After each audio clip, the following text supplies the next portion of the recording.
Hello, dear friends, lovely audiences, ladies and gentlemen. Welcome to the East-West Show. Jack Chow is my name. East-West is the show. G&E TV is the studio.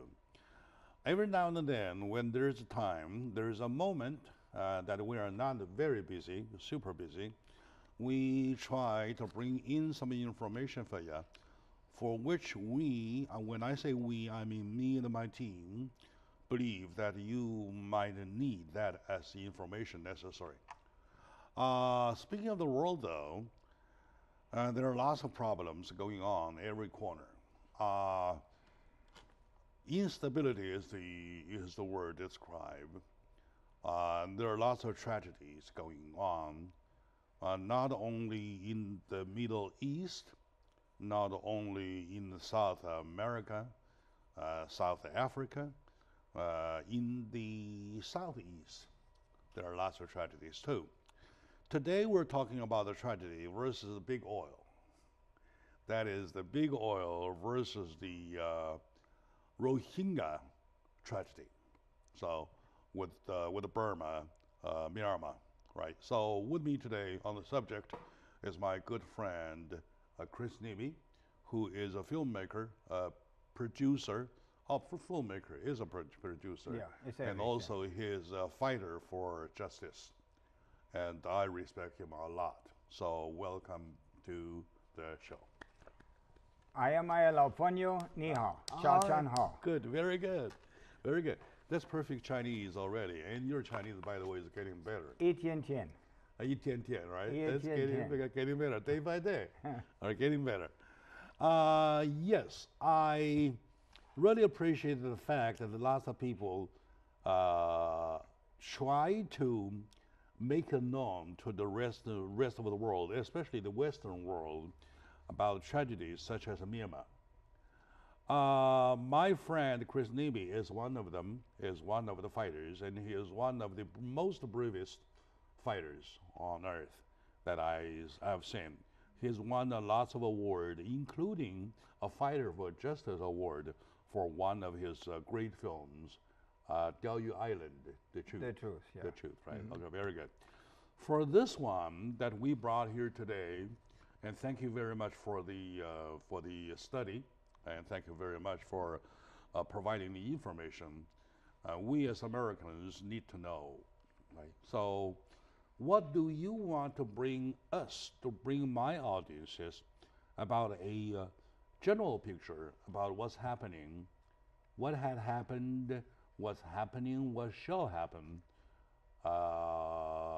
in Myanmar with the tragedy of the Rohingya.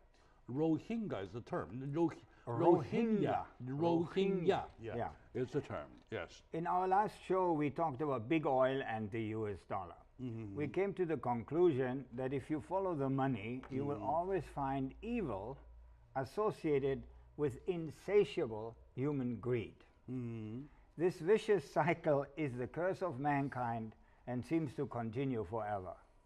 The venerable South African Bishop Desmond Tutu warned us and said that he says that if you remain neutral in situations of injustice, you have chosen the side of the oppressor. You have already chosen the side of oppressor. Only now, after the ethnic cleansing in Myanmar, formerly known as Burma, has escalated to genocide of horrific dimensions, the US and the United Nations are finally acknowledging the Rohingya tragedy. Too late. Much too late. By now, 500,000 Rohingya have already fled from Burma to Bangladesh. All right. Is there, I know, this is what's happening now. Right now. Is there a, background story or historical story that you know about Rohingya, that specific ethnic group of Burma? Yes. Burma has, believe it or not, 135 minorities. Oh, very, very diverse. Yeah. And, and you see, thousands more of the Rohingyas, which are fleeing all the time, are being annihilated by the ethnic cleansing brutally administered by the Burmese military, the Burmese police, and a majority of Buddhists, the military junta, yeah, the Buddhist monks, yes, and the Western. No Western. That's no Western yet. No Western yet. Especially the fact that Buddhist monks are widely responsible for the terrifying absence of basic humanity is a sad reminder that behind the benevolent philosophy of Buddhism there is lurking the hidden beast of religious fanaticism. It is the assumption across the world everywhere, my God is better than yours. It is so very sad that in the 21st century, mankind has not been able to shed this barbaric instincts and rise above them. Who are the Rohingya? Why are they considered... I like to go into history part. Why are they considered the world's most persecuted minority? The Rohingya kingdom of Arakan in today's Myanmar and previously known as Burma, formally dates back to the 8th century. In 1847, a Burmese king conquered Arakan and forced hundreds of thousands of Rohingya to flee. To flee to Bangladesh. To Bangladesh because it's across the Bay of Bengal.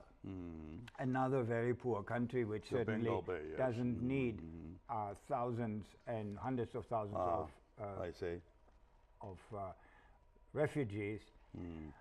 Vicious attacks and attempts to drive out the Rohingya continued throughout history. Most recently, during the last century, following the defeat of the British in 1942 by the Japanese, in 1948, following the takeover of Burma by the military dictatorship, in 1962 as a result of the so-called Operation Dragon King, and in 1977 when 200,000 Rohingyas were forced to flee by the military junta to neighboring Bangladesh, the blatant disregard for human rights continued without international condemnation. In 1982, the military junta passed the Citizenship Law. Citizenship Act that did not recognize the Rohingya as the as Burmese. As the Burmese. Right. And so actually they were illegal in their own country. Today Arakan is modern Myanmar's Rakhine state on its west coast facing the Bay of Bengal. It has an estimated population of 1.2 million Rohingya left. Most of them are Muslims. In Myanmar, the majority of the people are Buddhists. As I said before, the country has officially 135 ethnic minorities, which I find unbelievable, but I checked it and it's true.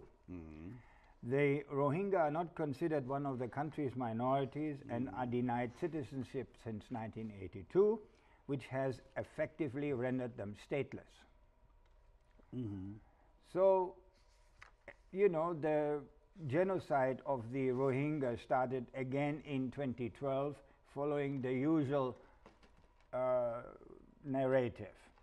There were communal clashes between Buddhist nationalists and Rohingya Muslims, leading to tens of thousands of Rohingya being chased out into the waters of the Bay of Bengal or hiding in the dense jungles. Instead of, in addition to pushing them away, not recognizing their citizenship, or driving them out across the bay to Bangladesh, is there any slaughters involved? Yes. all the time. Villages are being basically annihilated, and by the military, the police, or Buddhist monks.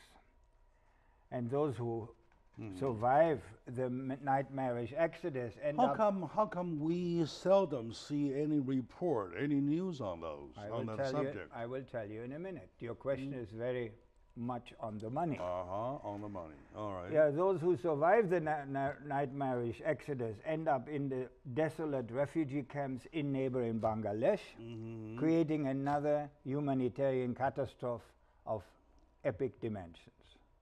This horrible fate of the Rohingya has been going on for a long time. What makes it particularly sad is that the West seems to be fully on the side of the very government that is carrying out the atrocities. And why? Yeah, that's why I'm asking you why we haven't heard anything about it. We will seldom hear anything about it. Oil. Uh-huh. Because massive deposits of oil and gas have been discovered in Myanmar. We know that Myanmar is very famous for gemstones. Gemstones, yes. So they have a lot of natural resources, probably because, you see, they are in the foothills of the Himalayas, and millions of years ago, you know, these gemstones were formed, and that's now they found massive deposits of oil and gas. So those hidden treasures are now available to the highest bidder. I recall seeing a film about 3 years ago, Black Gold. I don't Black recall Gold, that film. have Yeah. you seen that? No, I did not. About Americans who first discover oil. Probably. Their slaughters starting that very point on and never stopped. Yeah, go ahead. Where did they discover? In America or in Arabia? In America. In America. In America. It's quite a recent film, about 5 or 6, 7 years old, something like that. Black Gold or Black Blood? I don't know, probably Black Gold. Black Gold or Black Blood, well, whatever. Okay, go ahead. So it is a big oil bonanza in Myanmar, and everybody is invited. Shell, Chevron, and many more are making huge investments to exploit Myanmar's natural resources. Okay, good.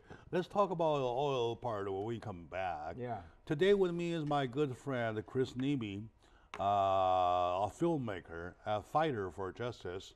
That's at least in my eye. By the way, to the public, he's already won the title of fighter for justice.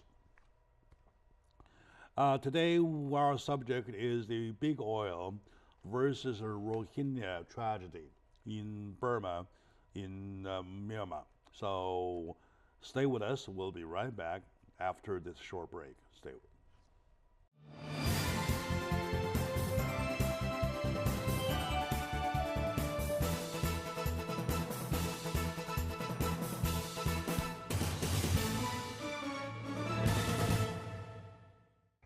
Hello, my dear friends, lovely audiences. Welcome back to the show.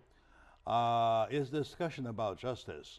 Speaking of justice, you have to really look around into corners of the world whereby it is very least seen, very least reported.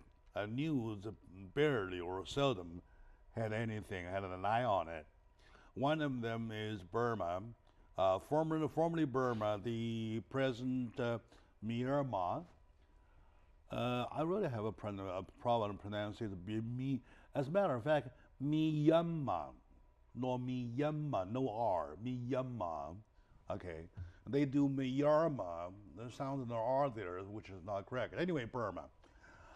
In Burma, there is one ethnic group known as Rohingya. Rohingya history goes back, according to my friend Chris Nebe, who did a thorough study to all the way to the back. Started with the 8th century, 8th century, right? yeah. 8th century, It was right? a kingdom, yeah. Was a ethnic persecution or a group or tribal fight one lost? No, actually, you see, you may remember that Burma was part of India originally, because as you may know, the British were controlling India called the British Raj for over 100 years. And then when India became independent, shortly thereafter it split up in India and Pakistan, and then Pakistan split up in Pakistan proper and Bangladesh, which was on the other side. It was separated. They were basically not so connected, so they formed their own nation. The Rohingya, some of them were, they say so, but it doesn't make sense to me, because if they had a kingdom in the 8th century, how come that they were called immigrants from India? Because it doesn't make sense. Because And the history must have missing some pages in between the 8th century all the way to to 1400. yes, Yeah, almost 1847. almost 600 years. Yes. And there's a fight there, okay, amongst the group. The group meaning India, Pakistan, Palestinian, No, not Bangladesh. No, Palestine. Bangladesh. Bangladesh, yeah. All mixed up Right. as one group in that area. Let's think like this, that the Muslim eventually, that the Rohingya were there in the 8th century, but they were not Muslim, and they turned Muslim, similar as in China. So the Silk Is Road. you in a Muslim group or Yes, Muslim. Buddhist Their group? no, their religion is Muslim. Okay, in other words, it is a religious war. It is. It is. Yes, you could label it It's that a way. Religious conflicts. It was a religious conflict, and now it's also it is associated with an economic. Yeah, of course. situation. We'll talk about that part later. That's why we brought us back to history Right. to start seeing that it is a. You mentioned a beautiful. You have had a very beautiful statement that my God is better than your God. Yeah. That kind of religious argument, right?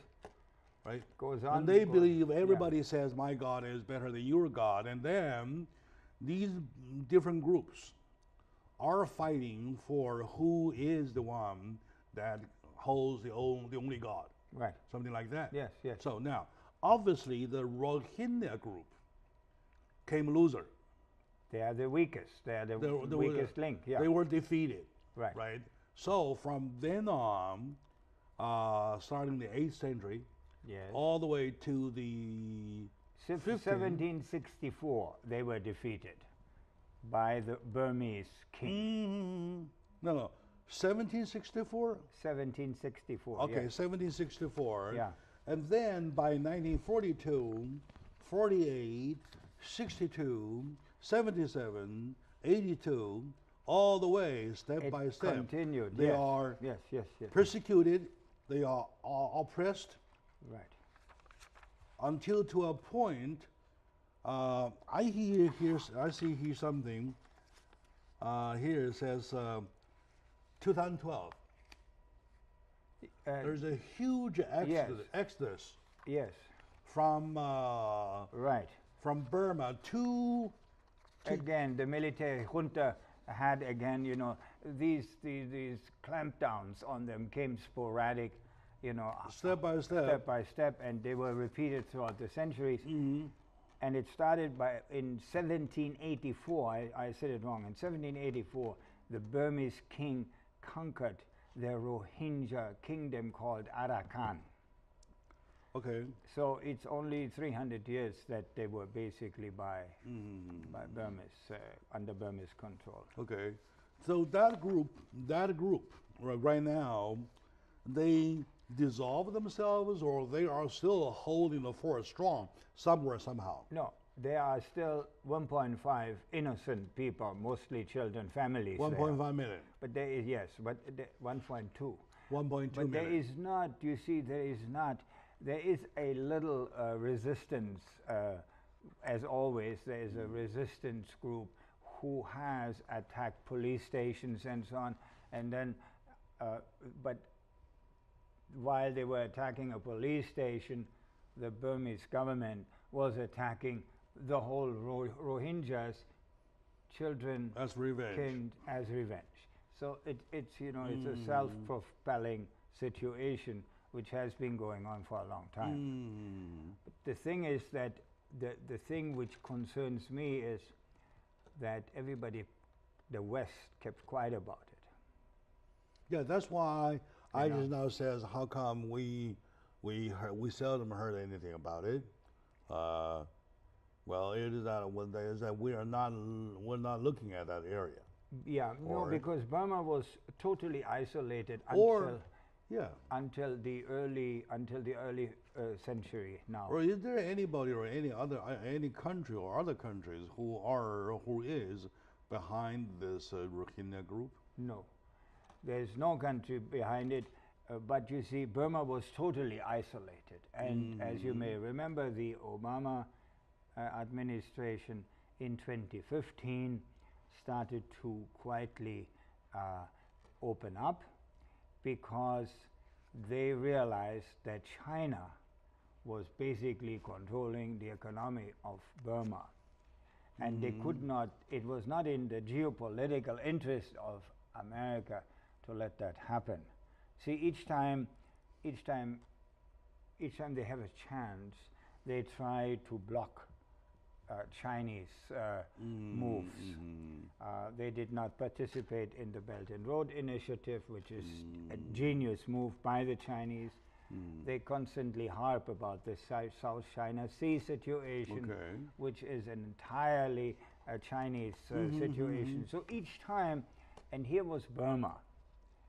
So the Americans cozied up to the junta, to the dictatorship, and then sort of started to normalize relations because they wanted to get to the oil, which had been discovered. Of course, the Burmese don't have the money to develop it. Try to understand a little better, because trade wars are always there. Yes. Ever since history, right? Right. And it is totally surrounding money. Right. Money issue is almost everything, the core of all conflicts. You are so right. Right? Now, between China and Burma, they are neighboring countries anyway. Yes. Right? So the trade relationship started long time ago. Yes. Right? Even let's see. Even in Chinese books, regular books, or even novels, they mention about Burmese jade, Burmese diamond, or some stuff like that, or ruby, or even sapphire, right, from Burma, and well, trade started a long time ago. And then the Burma Road. Do you remember the Burma Road? Oh, the Burma Road. Remember that when it was still controlled by Britain, and China was cut off by the Japanese on the East China Sea, the South China Sea. The only supply route for the West to supply the Chinese in their fight against Japanese oppression was through the Burma Road. Which you rode your Burma Road, the Flying Tiger, in one of your films, right? And I saw myself. Yeah.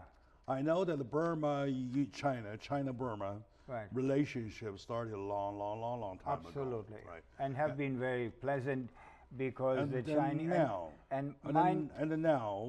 during the time when Burma and China was doing trade on a normal basis, was there a conflict in between the Burmese government and the Rohingya group? Yes.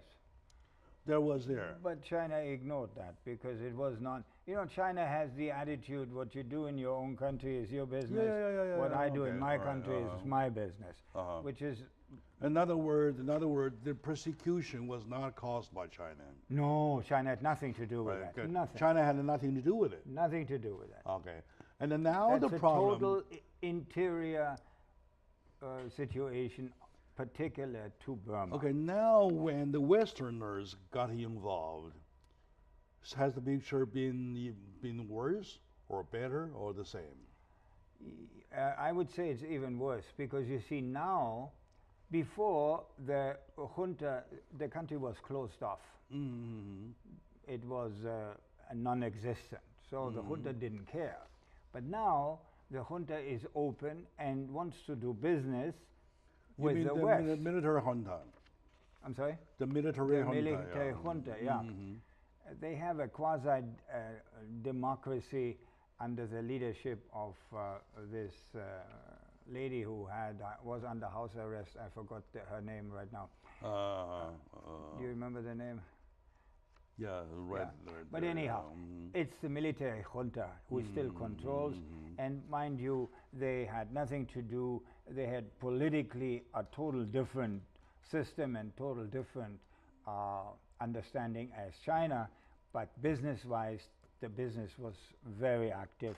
After all, they share a long border, and as you said, trade has been going on for millennia. All right. From that point on, I mean, from that point on, we probably want to look into the Western involvement to see how the big oils make this problem even worse. Today with me is my good friend, Mr. Chris Nebe, a producer of wonderful films, and he has won himself the title for Fighter for Justice. And in my eye, he is a true one. So stay with us. We'll be right back, please.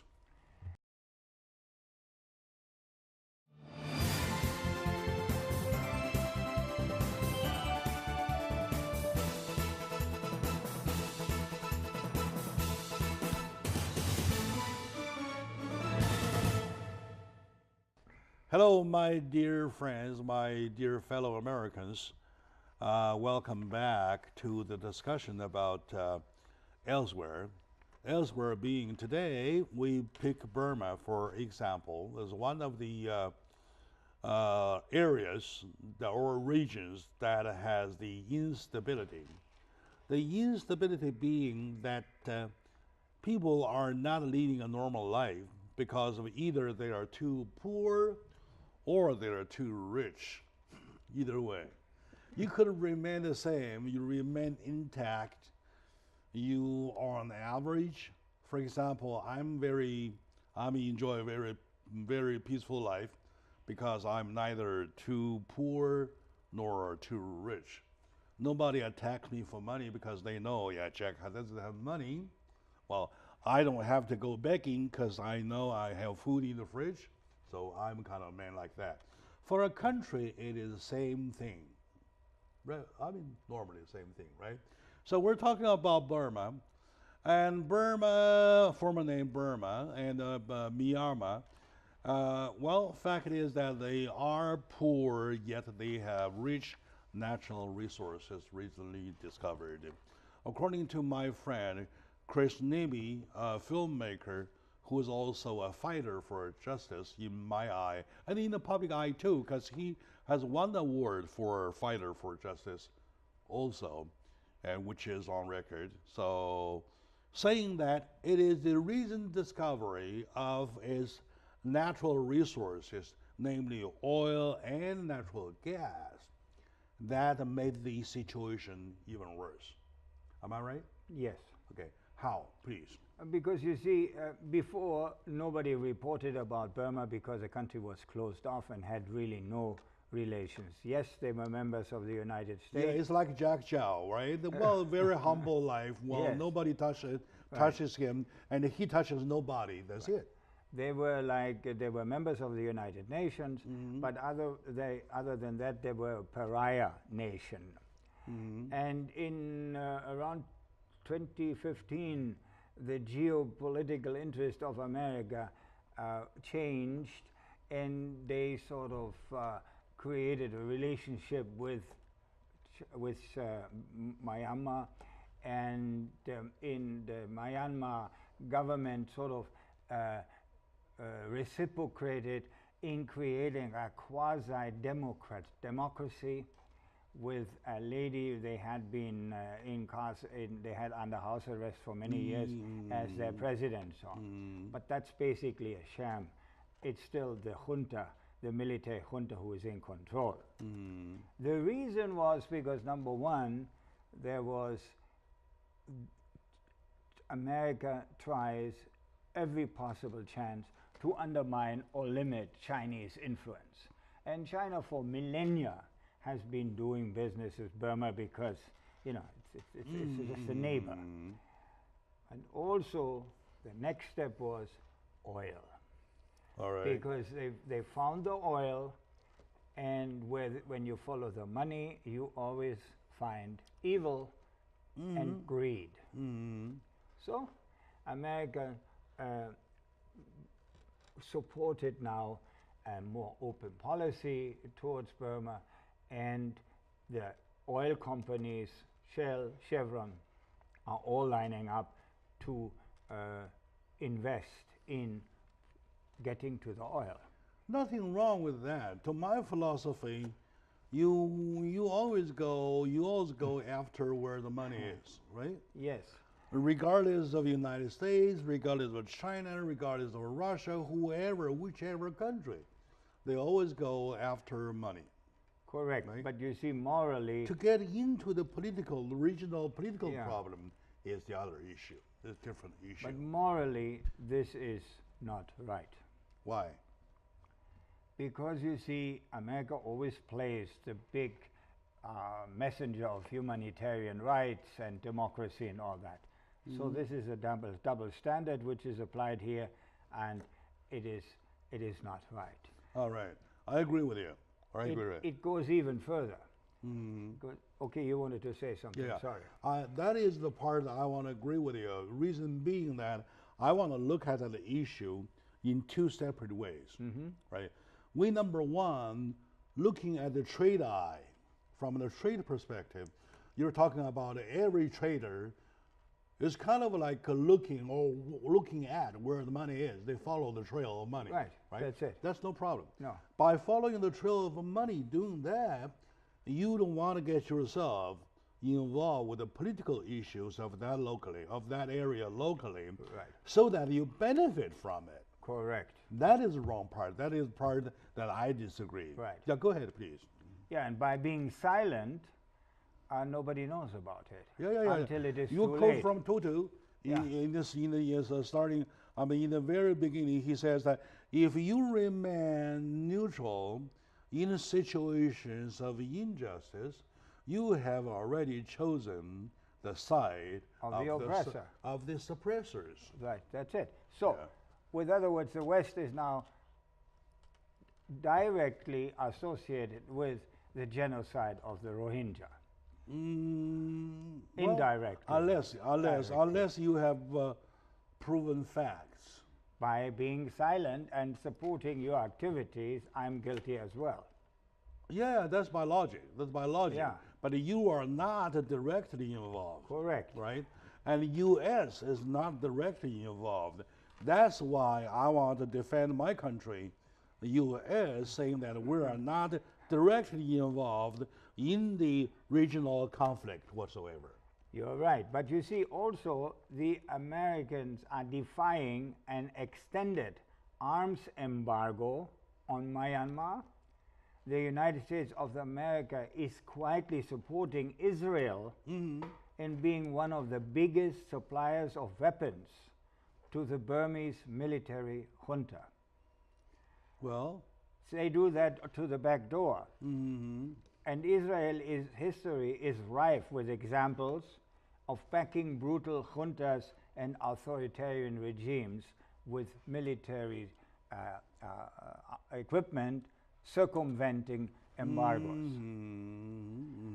So they are, and Israel in other words, the United States is indirectly involved or supporting the military government of junta. Yeah, because they want their oil companies, who are again intimately associated with the military industry complex in America. In other words, doing a favor to the military government. That's it.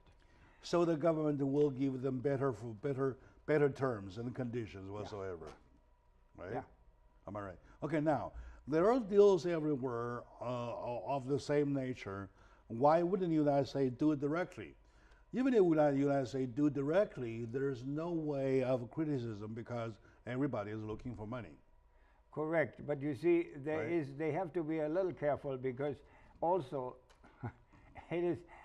it's better to do it behind the scene, because don't forget, China has been basically controlling the economy of Myanmar. All right, and I'm pretty sure China is not taking it easy. No. China is not taking it easy because this is the market there. Yes. It is the big, warehouse of money. Not only that, they also want the oil. It's right in front of their door. Okay. Has China been sending weapons through the third party to the military government? That is the point. I do not know. All right, good.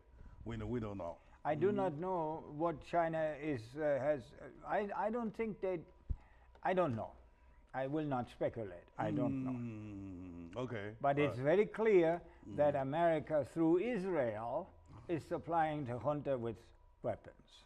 Do you have a hardcore proven fact? Yes. Yes. Yeah, you do. Yeah, this I can state with confidence. And you see, this is, and Israel is encouraged to do so by the American military-industrial complex and the very powerful Anglo-Zionist lobby in Washington. I know that. I know that. This is very clear. See?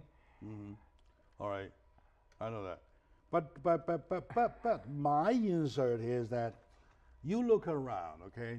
You don't have to look into every country. Look at the three models: China, Russia, and the United States. Yes. Right? Nobody doesn't get involved with the issues like that. Everybody is doing the same thing. It's a international norm. It's an international norm. Nothing wrong with it. No, but it is. You see. All right, come on, don't laugh at me. Okay, you're right. It's an international norm. But you see, if you in one way are trying to be highly moral and trying to promote yourself as the savior of the world, and I bring you human rights and I bring you democracy, and you allow things like that to happen, or you're supporting them, then there's something wrong. Oh, yeah, I do agree. There's something wrong. I'm asking questions on behalf of my audience. That's true, but it might not necessarily be my own take. For example, Iraq. What's wrong with Saddam Hussein? Nothing. Did he have massive destruction weapons? No. Did we find anything? No. No. And then later we changed the slogan saying that we want to export our democracy. Yeah. And they say we don't want democracy, right? Like that kind of thing, right? Right. Okay. That was a confirmed fact. Yes. Why? I still support it because it is for the benefit of the United States. You got to think that way. Yeah. As Chinese, you got to think the Chinese way. As Russians, you got to think the Russian ways. Yeah, but you see, there is a moral concept which supersedes these national interests. And I don't know. I have not heard that China is running around saying, we bring you the benefits of humanity and democracy. And I don't hear that from Russia. They don't go and say, we bring you the benefit. They have their own thought pattern and they follow their own thought pattern. But they're not going out missionary type and force it upon people. There's another example. You take Yemen. All right. The conflict in Yemen, again, is supported Saudi Arabia is supported by America to do this, and by taking, you see, if only Saudi Arabia would attack Yemen, the whole world would rise up and say, look at you, look at you. But by America being involved, the whole thing takes on a sort of fight against terrorism. I mean, you know, you're fighting, have you looked at the pictures from Yemen? You're fighting barefoot people who are happy if they can get a handful of food. All right, again. I start to see you where you stand. Let's take a very short moment out. When we come back, probably we want to put together your concept and my concept to make it a mutual concept that could probably be internationally accepted, right? So today, my dear audiences, with me is my good friend, my brother Chris Nebe, by the different father, same mother maybe, right? Okay, and he is a filmmaker, wonderful filmmaker, award-winning filmmaker. One of the title is Fighter for Justice, and he really deserves it. And he, in his many films, outstanding films, Diaoyu Island, The Truth, Tibet, The Truth, Burma Road, The Flying Tiger versus the Flying Tiger / Flying Tiger. Unit 731. Unit 731. Those wonderful films that I go 2 thumbs up. That even, especially Unit 731, I was crying all the way till the very end of the film. This is a very, very touching film. Thank you very much for you for having done that much to justice. All right, so we'll be right back, please.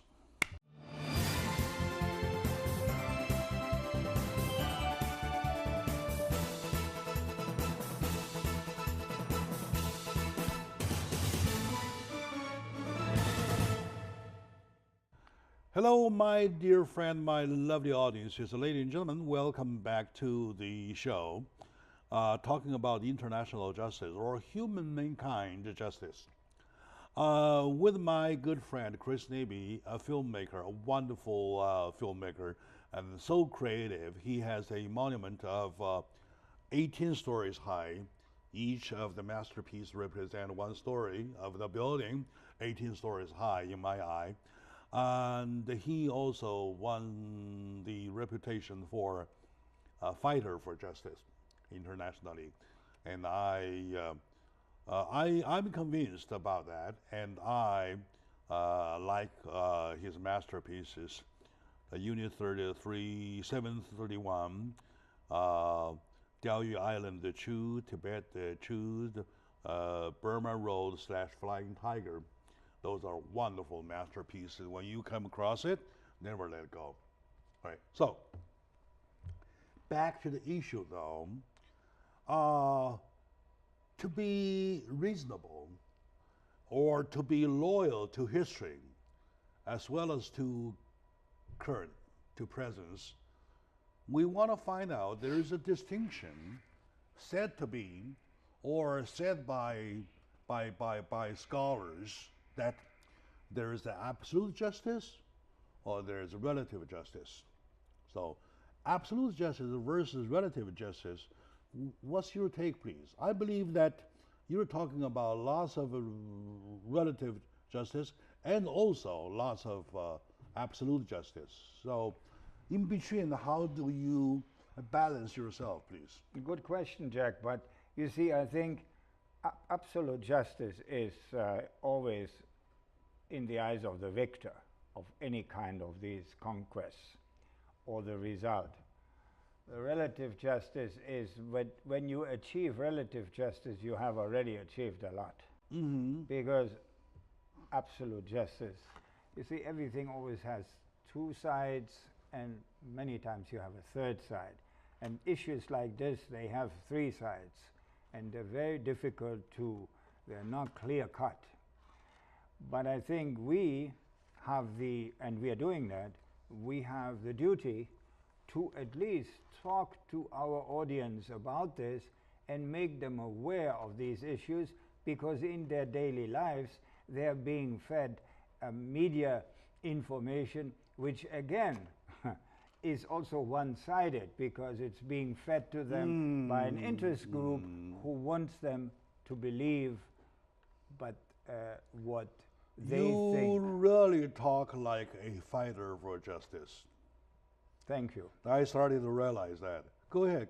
Yeah. I would rather not insert, not cut you in half, let you finish the whole statement. I'm getting convinced. Go ahead, please. But I think I have said what I had to say. Very good. Because you see, Jack, you know it yourself in life, justice is so relative. You know, what we see in one case, we feel it's justice served. Most cases, it's not served, really. Most of the time, it's compromises. And I mean, let's face it, our life is an endless succession of compromises, and so is politics. It's always compromise. We always live to absolute justice. We wish. That is a quality for a human to be human. Yeah. That's a quality for mankind, moral, right? We dream about We dream about it. That's why you become a fighter for justice, because of that area. You earn the impression of fighting for the absolute justice. Right. Now, in reality, there is always situation versus timing. And there's different dynasties, for example. And different dynamics also. Different dynamics, different economy, and different laws, and different levels of civilization. Right. Now, speaking of the latter, which is civilization, nowadays, with mankind civilization, my question to you is that are we capable of telling absolute justice, or are we still not? We are not, but you see, we are attempting it. For example, the United Nations is a perfect example of attempting, with all, there's a lot of infighting there and this and that. You're right. A lot of interest. Attempting for. But it's attempting. You see, we are attempting, and I think we are doing, actually we are doing a good job in trying to be more human. As we follow in through history, I think we have become, we are at least trying to understand the dark side of humanity and try to minimize it and control it. So I do believe that we have advanced and that we are coming closer to the wonderful philosophy of Confucius. Don't do to others what you don't want them to do to you. Yeah, that's good. That's of course, that should be universal. Yeah, this is that should be universal. Yes. Should that be applied in place, though, I will say that there's going to be no more conflict on global Earth. But the thing is that before that day comes, we have to accept relative justice. Yes. That's my take. Solutions. You're right. Yet, that doesn't reject the fact that we need elites, such as yourself, in your case, who calls for absolute justice, who, of course, at least recognize that at UN, attempts after attempts, there is always a call for absolute justice. For example, I would assume that our today's talk all of a sudden puts in our audience the thought pattern of who are the Rohingya and what is going on there. Before they didn't know. We've done our job, yeah. So this is another step. By informing them, this is a step to achieve relative justice. Yes, you're right. At least right now, amongst the air that everybody, we are fighting for relative justice, there are still elites, right, such as my friend Chris Neby, calling for absolute justice. Because there are attempts already. Yes. There are attempts already pushing for absolute justice. So, if you give up the right or the chance or the moment to fight for absolute justice, there's going to be not even relative justice. Correct. Right? So you got to let them do the job. And today with me, my good friend Chris Nibby, as a fighter for justice, I would say for fighter for the absolute justice, which he won title for himself, and that we shared some information about Burma, about one of the ethnic group, poor group of 1.2 million people who were driven all the way across the bay to Bangladesh, try to either hide there in the jungle or whatever, or get lost somewhere. They are known as Rohingya. Well, unfortunately, with the big oil pushing, with the natural gases resort deposited in their land pushing, their fate is going to be even more terrible. We don't know yet. So, to Chris, you want to give it a sum up to Confucius, please? And I believe that you sent me a message saying that one of the Confucius' famous saying was, "It looks like you are Chinese. I'm from German." Maybe, but yeah, sure. But you see, I think I always, this is one of the reasons why I have why I'm so attracted to Chinese philosophy, because neither Lao Tzu, with his marvelous Tao Te Ching, nor Confucius ever claimed that they were messengers of God. All right, okay. That's a big distinction of everybody else. Saying that I'm the God. Yeah, of every other religion in the world. And interesting enough, the most poignant phrase of Confucius is, and remains forever, don't do to others what you do not want them to do to you. It's so simple. Why don't we adhere to this? Because in the end, as we very well know, everything is negotiable. There is no real reason to take out a gun unless you are personally threatened. All right. Sounds like a good statement to wrap up. And I like the fact that my friend Chris Nibby even sounded like more Chinese than I am, which is a good part of the success of Lao Tzu or Kongzi or Confucius whole school. So, my dear audience, thank you very much for watching. We're a little bit over time, but we did a good job. I believe that my audience will appreciate the fact that my good friend Chris Nibby did a very, very wonderful job at the show, making the point very clear. So thank you very much for sharing. 谢谢你老朋友。 All right.祝你好运。 Thank you. All right, good.